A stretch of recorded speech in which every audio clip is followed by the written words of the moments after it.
ஆண்டவரும் உலக இரட்சகருமாய் இருக்கிற இயேசுவின் நாமத்தினாலே காலை மன்னா நேரலாகிய உங்களை இந்த வாரத்திலும் சந்திப்பதிலே அடிமை மிக்க மகிழ்ச்சி அடைகிறேன். ஆண்டவர் இயேசு நம்மை உயர்த்துவாராக.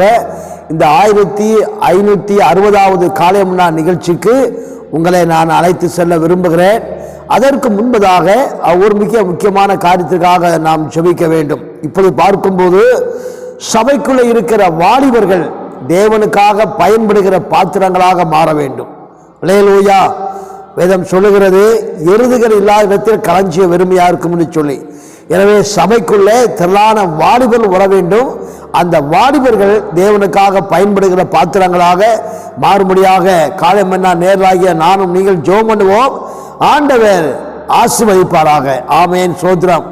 இந்த 1560வது காலை மன்னா நிகழ்ச்சியிலே நான் ஒரு வார்த்தையை உங்களுக்கு தீர்க்க தரிசனமாக சொல்ல விரும்புகிறேன். அது என்ன வார்த்தைன்னு பார்க்கும்போது, தேவனை தேடுகிற உணர்வு நமக்கு தேவை. அல்லேலூயா.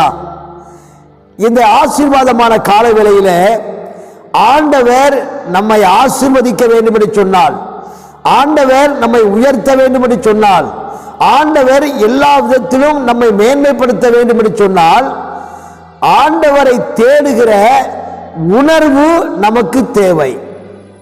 ஆண்டவரை தேடுகிற உணர்வு நமக்கு இல்லாவிட்டால் கர்த்தர் நம்மை ஆசீர்வதிக்க முடியாது. எனவே வேதத்திலிருந்து ஒரு பகுதியை வாசிக்க கவனமாய் கேளுங்கள். சங்கீதங்களின் புஸ்தகம் 53ஆம் அதிகாரத்தில் 2ஆம் வசனம் இவ்வாறாக சொல்லப்படுகிறது, தேவனை தேடுகிற உணர்வுள்ளவன் உண்டோ என்று பார்க்க தேவன் பரலோகத்திலிருந்து மனுபுத்திரரை கண்ணோக்கினார். அல்லேலூயா. ஆண்டவருக்கு ஒரு வாஞ்சை வந்து விட்டது, ஆண்டவருக்கு ஒரு விருப்பம் வந்து விட்டது. தாம் சிருஷ்டித்த ஜனங்கள் என்னை தேடுகிறார்களா என்று பார்ப்பதற்காக ஆண்டவர் பரலோகத்தில் இருந்து கீழே மனுபுத்திரரை கண்ணோக்கினாராம். தேவனை தேடுகிற உணர்வுள்ளவன் உண்டோ என்று பார்க்க ஆண்டவர் பரத்திலிருந்து பார்த்திருக்கிறார். ஆண்டவர் மேல ஒரு நம்பிக்கை வச்சிருக்காருங்க. ஏன்னா என்ன தெரியுமா, என் ஜனங்களை தேடணும் அப்படின்னு சொல்லி அதான் பார்த்திருக்கிறார். தேவனை தேடுகிற உணர்வுள்ளவன்.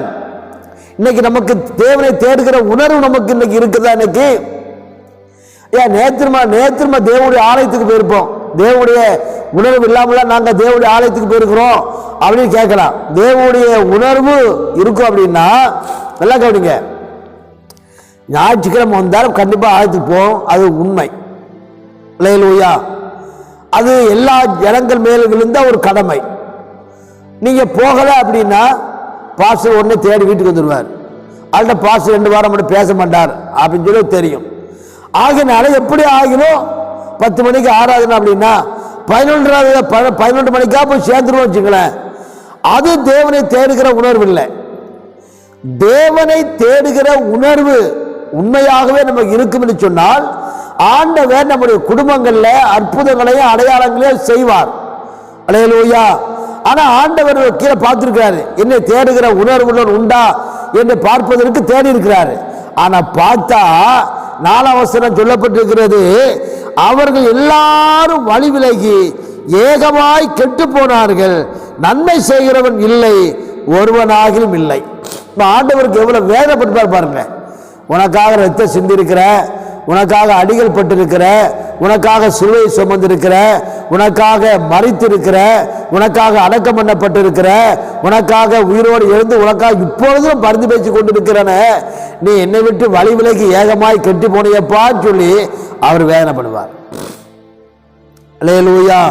ஐயா ஆண்டவரே சொல்றாருங்க, நல்லா கவனிங்க, தேவனை தேடுகிற உணர்வுள்ளவன் உண்டோ என்று பார்க்க ஆண்டவர் பரலோகத்திலிருந்து பூமியை நோக்கி பார்த்தாராம். அவ்வளவு வேறும் வழி விலகி ஏகமாய் கெட்டு போயிருக்கான். அவ்வளவு வேறும் வழி விலகி அதான் போட்டிருக்கு, அவர்கள் எல்லோரும் வழி விலகி. இயேசுங்கிற வழியை விட்டு விலகிட்டாங்க. முன்னால இயேசு தான் வழியா இருந்தாரு, அவர் தான் நமக்கு எல்லாமே இருந்தாரு. முன்னால சபைக்கு வந்த புதுசுல, ரட்சிக்கப்பட்ட புதுசுல, ஞானஸ்தானம் எடுத்த புதுசுல இயேசுதான் வழியா இருந்தாரு. அவற்றை கேட்காம எதுவும் செய்ய மாட்டோம். அப்பொழுது தேவனை தேடுகிற உணர்வு 100க்கு 150% இருந்தது. ஆனா காலப்போக்கில் போகும்போது அவர்கள் எல்லாரும் வழி விலகி ஏகமாய் கெட்டு போனார்கள். நன்மை செய்கிறவன் ஒருவனாகிலும் இல்லை. அவ்வளவு பேரும் அநியாயம் செய்யறான். அல்லேலூயா. ஆண்டோட வேதனை பத்தினா அப்புறம் சொல்லப்பட்ட ஆண்டவரை உண்மை தேடுகிற உணர்வு ஏன்ட்ட இருக்குப்பா அப்படின்னு நானும் நீங்க சொல்லியாச்சு அப்படின்னா ஆண்டவர் நம்மை ஆஸ்வதிப்பார். தேவனை தேடுகிற உணர்வு உங்களுக்கு இருக்கும் அப்படின்னா உங்க சபையில் இருக்கிற கால ஜெபத்துக்கு நீங்க போயிருவீங்க. தேவனை தேடுகிற உணர்வு உங்களுக்கு இருக்கும் அப்படின்னா உங்க சபையில் இருக்கிற பெண்கள் ஜெபத்துக்கு நீங்க போயிருவீங்க. தேவனை தேடுகிற உணர்வு உங்களுக்கு இருக்கும் அப்படின்னா உங்க சபையில் இருக்கிற உபவாச ஜெபத்துக்கு நீங்க போயிருவீங்க. தேவனை தேடுகிற உணர்வு உங்களுக்கு எனக்கும் இருக்கும் அப்படின்னா உங்க சபையில் இருக்கிற காத்திருப்பு ஜெபத்துக்கு போயிருவீங்க. தேவனை தேடுகிற உணர்வு உங்களுக்கு எனக்கும் இருக்கும் அப்படின்னா நீங்க ஒரு நாளும் ஆராதனை விடவே மாட்டீங்க. ஒவ்வொரு வாரம் ஆராதனைக்கு போயிருவீங்க. அல்லேலூயா. இதெல்லாம் இருக்குதா? தேவனை தேடுகிற உணர்வு இருந்தா தான் நம்ம சபைக்குள்ள போக முடியும். தேவனை தேடுகிற உணர்வு இல்லை அப்படின்னா அந்த பாயிண்ட் டு பாயிண்ட் மாதிரி தான் வந்து போயிட்டு இருப்போம். அப்படி இருக்கக்கூடாதுங்க. தேவனை தேடுகிற உணர்வு உள்ளவர்கள் எல்லா சமயத்திலையும் தேவனை தேட வேண்டும். தேவனை தேடினால் உங்களுக்கு ஆசீர்வாதம். அல்லேலூயா. நல்ல கவனிங்க. 2 நாளாகமத்தின் புஸ்தகத்தில் ஒரு சம்பவம் இருக்கிறது. என்னன்னு பார்க்கும்போது அங்க 2 நாளாகமம் 20ஆம் அதிகாரத்தில் ஒரு அங்க இருக்கிறது. அங்க யோசபாத் என்ற ஒரு ராஜா இருந்தார். அவருக்கு விரோதமாக நிறைய மக்கள் கூட்டம் கூடி அவருக்கு எதிர்க்க வராங்க. பார்க்கும்போது அதை சொல்லப்பட்டிருக்கிறது. 2 நாளாகமம் 20ஆம் அதிகாரத்தில் 2ஆம் வசனம், சிலர் வந்து யோசபாத்தை நோக்கி, உமக்கு விரோதமாக ஏராளமான ஜனங்கள் கடலுக்கு அக்கறை இருக்கிற சீரியாவில் இருந்து வருகிறார்கள். இதோ அவர்கள் எங்கேதியாகிய ஆசோன் தாமாரிலிருந்து இருக்கிறார் என்று அறிவித்தார்கள். ஐயா, யோசபாத்துக்கு விரோதமாக ஒரு கூட்டம் எழுப்பி வருகிறது. உங்க ஊழியத்துக்கு விரோதமாக, உங்க குடும்பத்துக்கு விரோதமாக, உங்க தனிப்பட்ட ஜீவத்துக்கு விரோதமாக ஒரு கூட்டம் உங்களை எதிர்ப்பதற்கு எழும்பி வருகிறது. எழும்பி வந்தவுடனே யோசபாத்து பெரிய ராஜா, அவனுக்கு ஆள்பலம் உண்டு, பணபலம் உண்டு, படைபலம் உண்டு, எல்லாம் இருந்தாலும் அவன் அதை தேடல, தேவனை தேடி வந்தான். தேவனை தேடுகிற உணர்வு அவனுக்குள் இருந்தது என்று சொல்லி பார்க்கிறோம்.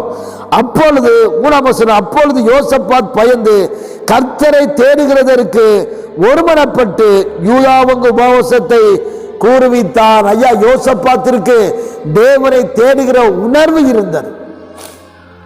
இன்னைக்கு உங்களுக்கு இருக்கா? உங்க குடும்பத்துக்கு பெரிய பிரச்சனை இருக்கு வச்சுங்களேன், அந்த நேரத்தில் பரிகாரிகளை தேடி போக கூடாது. பரிகாரராகி இயேசுவை தேடி வர வேண்டும். தேவனை தேடுகிற உணர்வு உங்களுக்கும் எனக்கும் இருக்கும் என்று சொன்னால் ஆண்டவர் நம்முடைய குடும்பத்திலே அற்புதங்களை செய்வார். அல்லேலூயா. நல்ல கவனிங்க. அதில் சொல்லப்பட்டிருக்குது 5ஆம் வசனத்தில், அப்பொழுது யோசபாத் கர்த்தருடைய ஆலயத்திலே பொது பிரகாரத்து முகப்பிலே யூதா ஜனங்களும் எருசலேமில் கூடின சபையிலே நின்றான். அல்லேலூயா. ஐயா, தேவனை தேடுகிற உணர்வு உங்களுக்கு இருக்கும் அப்படின்னா அந்த உணர்வு சபைக்கு நேராக உங்களை நடத்தும், சபைக்குள்ளே கொண்டு வரும்.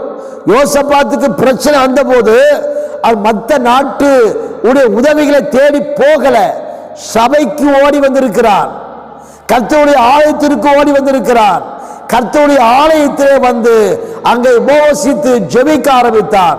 ஐயா, கர்த்தரை தேடுகிற உணர்வு இருக்கும் என்று சொன்னால் அந்த உணர்வு அவனை தேவனுடைய சபைக்கு நேராக வழி நடத்தும். மற்ற எங்கேயும் வழி நடத்தாதுங்க, வழி நடத்தவே நடத்தாது. யோசபாத்துக்கு ஏகப்பட்ட மக்கள் செல்வாக்கு இருக்கு, ஏகப்பட்ட ராஜாக்களுடைய ஆதரவு இருக்கிறது. அதெல்லாம் யோசபாத்து நாடி தேடி போகல, தேவனை தேடுகிற உணர்வு அப்படினால் அவன் தேவனை தேடி தேவனுடைய ஆலயத்திற்குள் வந்தான். இன்னைக்கு எத்தனை பேர் உங்க பிரச்சனைக்காக தேவனுடைய ஆலயத்துக்கு வர்றீங்க? நீங்க தேவனுடைய ஆலயத்துக்குள்ள வந்தாதான் உங்களுக்கு ஆசீர்வாதம். அல்லேலூயா. நல்லா கவனிங்க. யோசபாத்து சபையில வந்து அங்கே உபவாசித்து கூறுவித்து ஜெபிக்கும் போது ஆவியானவர் கிரியை செய்கிறார். அப்ப தேவனுடைய உணர்வுள்ள இருதயம், தேவனை தேடுகிற உணர்வுள்ள இருதயம் சபைக்குள்ளாக வழிநடத்தியது. அங்கே ஆவியானவர் தட்டி எழுப்பப்பட்டு அங்கே பேசினார். நடந்த சம்பவம் என்ன தெரியுமா? வாசிக்க பாருங்க. யோசப்பா அதுல 20ஆம் அதிகாரத்தில் 29 வசனத்தில் கர்த்தர் இஸ்ரவேலின் சத்துருக்களோடு யுத்தம் பண்ணினார். அல்லேலூயா. அந்த வசனத்தை வாசிக்கும் போது நமக்கு உடம்பெல்லாம் புல்லரிக்கு. தேவனை தேடுகிற உணர்வு உங்களுக்கு இருந்துக்கும் அப்படின்னா தேவன் உனக்காக யுத்தம் பண்ணுவார். உன் பிரச்சனைக்காக, உன் ஊழியத்திற்காக, உன் சபைக்காக, உங்க சபை மக்களுக்காக தேவனை தேடுகிற உணர்வு இருக்கும் என்று சொன்னால் கர்த்தரே வந்து யுத்தம் பண்ணுவார். அல்லேலூயா. வேற யாரும் வர வேண்டாங்க, வேற யாரும் வர வேண்டாம். நமக்குள்ள தேவனை தேடுகிற உணர்வு இருக்கும் அப்படின்னா கர்த்தரே வந்து யுத்தம் பண்ணுவார். உங்க ஊழியத்துக்கு வந்து உங்க ஊழியத்துக்கு விரோதமாக மக்கள் எழும்பி வராங்களா? உங்க சபைக்கு விரோதமாக எழும்பி வராங்களா? உங்க குடும்பத்துக்கு விரோதமாக எழும்பி வராங்களா? உங்க தொழிலுக்கு விரோதமாக எழும்பி வராங்களா? உங்க பிள்ளைகளுக்கு விரோதமாக, கணவருக்கு விரோதமாக, மனைவிக்கு விரோதமாக, உங்க வேலைகளுக்கு விரோதமாக, படிப்புக்கு விரோதமாக அநேக மக்கள் எழும்பி வராங்களா? ஆனா உங்களுக்கு ஒண்ணு தேவை, தேவனை தேடுகிற உணர்வு உங்களுக்கு இருக்கணும். உங்களுக்கு தேவனை தேடுகிற உணர்வு இருக்கும் அப்படின்னா நீங்க கர்த்தருடைய ஆலயத்துக்கு வருவீங்க. அந்த தேவனை தேடுகிற உணர்வு சபைக்கு நேராக உங்களை வழிநடத்தும். சபையில வந்து உபவாசித்து ஜெபிக்கும் போது ஆண்டவரே நேரம் வந்து யுத்தம் பண்ணுவார் உங்க பிரச்சனைக்காக. பதிலா எந்த ஆண்டவர் யுத்தம் பண்ணாரு? நம்ம ஆண்டவர் தான் யுத்தம் பண்ணார். என்ன யுத்தம் பண்ணாரு?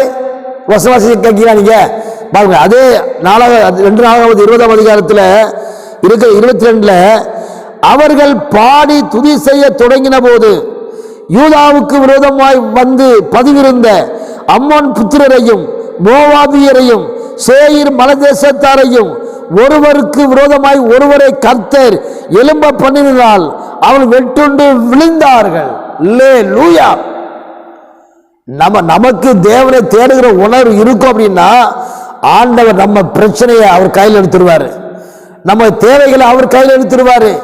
நம்ம குடும்பத்துக்கு விரோதமாக வருகிற பிரச்சனையை அவர் கையில் எடுத்து அவர் யுத்தம் பண்ண ஆரம்பிச்சிருவாரு. ஏன் நமக்கு விரோதமா எவன் வர்றானோ அவனை வெட்டுண்டு கீழே விழுந்துருவான்.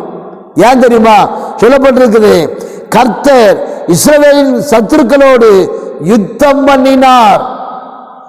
நம்ம அப்பா யுத்தம் பண்ணுவாருங்க. ஆனா அவர் யுத்தம் பண்ணணும் அப்படின்னா உங்களுக்கும் எனக்கும் கர்த்தரை தேடுகிற உணர்வு வேணும். மனுஷனை தேடி ஓடக்கூடாது. அங்க போனா இயேசுவை பார்த்துடலாமா, இங்க போனா இயேசுவை பார்த்துடலாமா, பின்னால போனா இயேசுவை பார்த்துடலாமா, எங்க போனாலும் இயேசுவை பார்க்க முடியாது. ஆனா தேவனுடைய சபைக்குள்ள வந்தாதான் அங்கதான் கர்த்தர் இருக்கிறார். அல்லேலூயா. ஏன் தாவி சொல்லாரு, எனக்கு உண்டான நெருக்கத்திலே கர்த்தரை நோக்கி அபயம் விட்டேன், அவர் தமது ஆலயத்தில் இருந்து என் சத்தத்தை கேட்டார். அல்லேலூயா. ஐயா, அங்கங்க நடக்கிற கூட்டங்களை இருந்து கர்த்தர் என் ஜெபத்தை கேட்டார் சொல்லி வேதம் சொல்லல. கர்த்தர் தம்முடைய ஆலயத்தில் இருந்து என் சத்தத்தை கேட்டார். அப்ப தேவனை தேடுகிற உணர்வு உங்களுக்கு இருக்கும் அப்படின்னா உங்களை அந்த உணர்வு சபைக்குள்ளே கொண்டு வரும். சபைக்குள்ளே வரும்போது நீங்க ஜெபம் பண்ணுவீங்க, கர்த்தர் உங்களுக்காக யுத்தம் பண்ணுவார். அல்லேலூயா. உங்கள் சத்துருக்களோடு இயேசு யுத்தம் பண்ணுவார். அல்லேலூயா. நீங்க பயப்படாதீங்க, சோதராதீங்க, தைரியமா இருங்க. உங்களுக்கு ஒண்ணு தேவை, தேவனை தேடுகிற உணர்வு. எப்படியெல்லாம் தேவனை தேட முடியுமோ அப்படிலாம் தேவனை தேடி பாருங்க, ஆண்டவரை யுத்தம் பண்ணுவார். நீ சும்மா தான் இருப்ப. நீ சோத்திரம் மட்டும் போட்டுட்டு உமானுக்கு சபையில இருங்க, காலையில ஜெபத்தில் இருங்க, மத்தியானம் இருங்க, நைட்டு இருங்க, உமா சபையில வந்து கொஞ்ச நேரம் சோத்திரம் போடுங்க. ஆண்டவர் அங்க வேற இருப்பார். அல்லேலூயா. அவரே யுத்தகலத்துக்கு வந்துருவாருங்க. அவரே சத்துருக்களோடு யுத்தம் பண்ணுவார். அல்லேலூயா. அப்ப நம்ம ஆண்டவர் நமக்காக யாவையும் செய்து முடிக்க வேண்டும் என்று சொன்னால் உங்களுக்கும் எனக்கும் தேவனை தேடுகிற உணர்வு வேண்டும். நமக்கு உணர்வு இருக்குதா? நமக்கு தேவைகள் வரும்போது யாரை தேடி போறோம்? தேவனை தேடி போறோமா? கடன் கொடுக்கிறவனை தேடி போறோமா? நமக்கு வியாதி வறுமை வரும்போது யாரை தேடி வரோம்? யோசித்து பாருங்க. தேவனை தேடுகிற உணர்வு உங்களுக்கும் எனக்கும் இருந்தால் ஆண்டவர் நமக்காக யாவையும் செய்து முடிப்பார். ஆண்டவரே வந்து யுத்தம் பண்ணுவார். ஜெபம் பண்ணுமா? அன்பின் பரலோக பிதாவே, உம்முடைய குமாரனாகிய இயேசுவின் நாமத்தில் நன்றியோடு துதிக்கிறேன். ஆண்டவரே, உம்மை தேடுகிற உணர்வு எங்களுக்கு தாரும். நாங்கள் வழி விலகி ஏகமாய் கெட்டு போகக்கூடாது. ஆண்டவரே, எங்கள் எல்லாருக்கும் காலை மன்னா நேரலாகி எங்கள் எல்லாருக்கும் கர்த்தரை தேடுகிற உணர்வு உள்ள இருதயம் எங்களுக்கு உண்டாகட்டும். அப்பொழுது நீர் எங்களை ஆசீர்வதிப்பீர் என்று பார்க்கிறோம். எங்கள் சத்துருக்களோடு நீரை யுத்தம் பண்ணுகிறீர் என்று பார்க்கிறோம். ஆண்டவரே, உம்மை தேடுகிற உணர்வு எங்களை தேவாலயத்துக்குள்ளாக கொண்டு செல்லுகிறது என்று பார்க்கிறோம். அப்படிப்பட்ட உணர்வு எங்களுக்கு உண்டாகட்டும். எங்களை ஆசீர்வதியும். இயேசுவின் நாமத்தில் கேட்கிறோம் நல்ல பிதாவே. ஆண்டவர் இயேசு உங்களை ஆசீர்வதிப்பாராக. ஆமென்.